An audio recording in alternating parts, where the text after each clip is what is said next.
It is a beautiful day for some DSA, and welcome back to the Cozy Club, my friends. My name is Cozy Gamer, and as you guys know, I started a free-to-play account to better relate with you guys on the journey of free-to-play. And one thing I noticed was just how scarce resources are. And so I came up with this idea to start doing a resource series. And we're going to go ahead and start that series with today's video being around that precious gold, baby. The sweet, sweet, precious gold. Now, by the end of this video, you guys are going to learn what you use gold on within DSA and then where to best get gold and some tips and tricks along the way. And then also what I think they should add to the game to help us get a little bit more of this very scarce resource. But before we get to today's video, I want to have a special thank you for Disney Emoji Blitz for sponsoring today's video and supporting the Cozy Club. You guys know I love my strategy games and collection games and just being immersed in the world of Disney. It's why I play DSA, and Disney Emoji Blitz does a great job with this. Now, the strategy underneath DEB, Deb, or Disney Emoji Blitz is going to come from each and every emoji having a little bit of a different special power that's pretty dang satisfying to watch go off. For me personally, I just can't get enough of the Mandalorian emoji. I mean, I'm a huge Star Wars Mando fan to begin with. The child is here, but I love watching Mando do those whistling birds, you know, those missiles that like perfectly link on the target.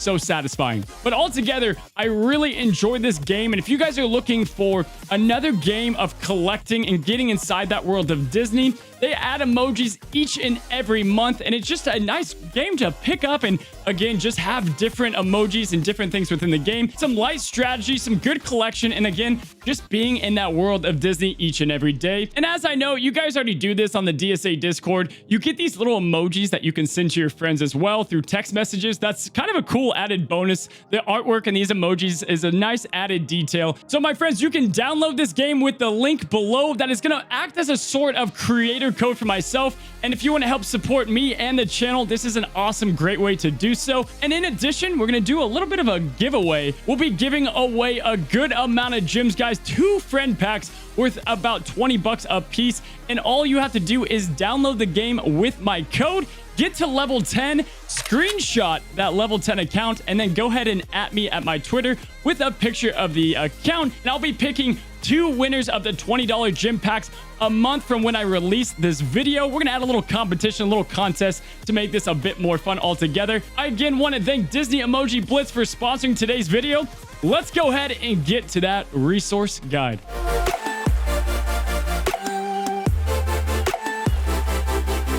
All right, so let's talk about the precious resource that is gold. Now, it's, again, a very scarce resource, but we're going to go through some tips to help you make sure you don't use too much and then do the best things to get the most gold each and every day you're logging in and your daily interactions within DSA. Now, what is gold primarily used for? Now, you can see behind me, but it's going to be for leveling up your characters, and that's going to increase as you play the game. You know, level 10 and 13, it's a drop in the bucket. However, once you get to level 30, it's about 10,000 gold per level, and then once you get to the mid 50s, it's going to be over 100,000 gold per level. A ton of gold, and it really starts to rack up. So first tip is, obviously, make sure you know exactly where you're putting this gold. You don't want to just put it into shiny objects. Buzz Lightyear, he's a really cool hero. You're not going to use him much. Don't put gold into him, right? So the objective is you want to level up the characters to get through the base campaign, and then you want to go ahead and make a mission on what characters you need to use, level them up, and only put gold for those said characters and for that said project. Now, you can choose your path and doing meta, best characters,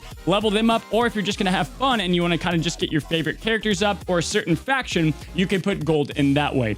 Gold's also going to be used to upgrade the star levels on your characters, and that's going to ramp up with each and every amount of star. That's going to make your character better. And obviously, you guys know, as of now, the character power is all about gear level, and then star level will have a play in it, but also it's going to be majorly about the leveling up as well. Gear level holding the most weight to it, and star level being very important as well. But leveling up your characters can definitely increase your stats. Now, spells are going to be the exact same way, and getting abilities up will use some gold as well, and this is going to be the primary focus. If you're crunched for gold, maybe you just need to resource a little bit better, but also it's just not an easy one to get. And at the end of this video, we're going to talk about different ways that I think they can add to this game to help free-to-play get gold a little easier, because I know after starting my journey, I realized how tough it was to get some characters leveled up. So let's go ahead and talk about the best ways to get gold and where you're going to get this resource within DSA. So you're going to get gold in the following areas. You're going to get it in the Tower of Endurance. That's going to be through your daily playthroughs for that. You'll get some gold just by completing that, what you should be doing anyway to get your spell tokens. So you'll get some good passive gold from that. You'll be getting them from the challenges that come up in the challenge section. If you're a VIP, you can auto these. If not, you're going to have to play through it. But at least make sure you laser focus, mark your calendar, because they're always the same rotation for the gold days at the very least, to go ahead, do the challenge, and get gold that way.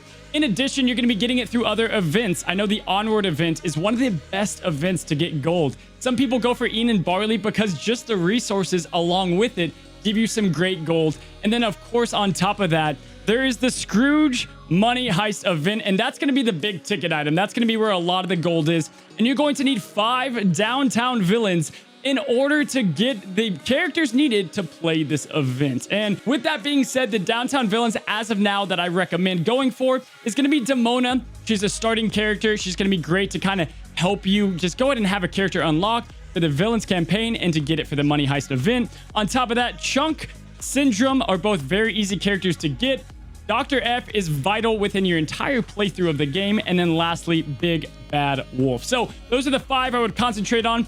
Get them up to about 5 stars unless you're going for a villains team. Get them up to 5 stars. Have them be able to just go through the event a little bit so you can passively get that gold. Now, on top of that, there's other places that you can get gold throughout the game, like the pass holder event you get a little bit from in daily quests. However, I want to talk about something very important with this video, and it's going to be about finding the right club. Now, let's talk about that. Why is clubs involved with gold? Well, the main place you're going to be getting all this gold is club related activities. So what do you mean by that, Cozy? Let's go ahead. I'll break it down where this gold is coming from and why you want to take the time to find a club that's going to benefit you the most within the game. Now, first of all, playing a game with a club is easily the most fun part about the game, playing with the community, but also the rewards you get are absolutely huge. So I want to stop this video for a second and say, join the Discord in the description link. It's going to be right under that Disney Emoji Blitz link. Guys, join the Discord, ask for help, ask for how to find a club, and the people in my Discord will help you find a club. We have a whole channel dedicated to it, and we're going to make sure that you guys are plugged in to people that want to play this game and get the most rewards. Let's go ahead and check out the stuff from clubs to get you the most gold. Club gifts is a huge one. You might be free to play, but the people in your club may be spending money, and if they are, you're going to be getting a club gift that's going to have a nice amount of gold attached to it. Obviously, higher the club in, most likely more money people will be spending, and you'll get club gifts passively through that. The next thing you're going to get a lot of gold from is completing the raids. If you complete a raid, you're going to get some nice bit of gold each and every time. Again, you can depend on your club for the majority of that. Help out where you can, and you're going to get gold just for participating within the raid. Heck, you don't even have to participate. If they beat the raid and you don't, you still get the gold. So it's a win-win. But obviously, I recommend trying your best to understand the raid and then also doing it. You can find a guide for that up above. And then the last thing I want to talk about is Conquest. Now, Club Conquest offers a great amount of gold depending on the place that you end up in. And so finding a club that's also engaged in Club Conquest or within these game activities is going to net you the most amount of gold to level up your own characters. Now, outside of that, if you chose to ignore the club aspect, you're going to be missing on loads and loads of that resource to level up your own characters. And so even if clubs aren't your thing, dive in because you're missing on a lot of resources. Doing Club Conquest, doing raids, and all these different things is going to help you immensely get gold in DSA. And then you want to zone in on the characters that you're working on. Follow my latest free-to-play farming guide. I release one about every 2 to 3 months, so make sure you're on the right one. Follow that path, and you probably have great success and a good path and journey to the end game and what characters you should level up on. Or if you're just having fun, go ahead, put it on 5 characters and focus on those 5. Kind of like Pokemon, you want to evenly distribute and make sure you're leveling up those characters. Lastly, if you do spend a little bit of money, you can find decent packs within here with some gold that you get a pretty good return value on. So So this isn't a bad idea, or if you want to do the pass holders, but I mainly want to go through the free-to-play ways to get gold. But if you wanted to spend, there are some good gold packs in here to look out for. I don't recommend getting gold really ever by this kind of method, using gems for it, because there's just better ways to get it and a better return on interest value. In Cozy Club, that's going to be the best way to get gold and how you use that gold. I want to talk about what can they add to make it easier to get gold. Now, as of right now, the Money Heist event only comes around really once a month, and that's just not enough. And so these are the things that I would want to change about the event altogether. First of all, I think every 2 weeks is a great rotation. It's a good amount of gold, and it's not going to break the bank for them or for yourself. And so to be able to invest in characters that you'll be using more than once a month, if they're downtown villain, would be a nice thing. But on top of that, would love for them to have this access to all villains. Have all villains be available to take on the Money Heist. Have any villain you invest in, like Hades or Pain and Panic, villains you're going to use in PvP and within the raids, viable to get you gold, because downtown villains at the moment are not the best option for this. Along with that, maybe bump up the challenge gold a little bit and make some other areas that you can unlock it a little bit better. But outside of that, I think they have a good amount of gold coming in, especially if you're with a club. But just to make it a lot easier, have this event come by every 2 weeks. That's really going to kind of burden and make the load a lot easier. We've got these new contests coming out, giving out gold, a little different things that are adding on to how much gold that you get as a free-to-play player, but then also as a pay-to-play player. But again, guys, go ahead, check out the Discord. Go and download the link to enter the contest. Hopefully you guys enjoyed this new resource guide and you guys want to see more videos like this. Whether we talk about beta ruins or anything else, let me know if you want to see more of these resource guides, how to get gold, where to get it, and some nice graphics to go along. My friends, thank you so much for coming by today's video. If you enjoyed, like the video, subscribe if you haven't, and until next time, stay cozy.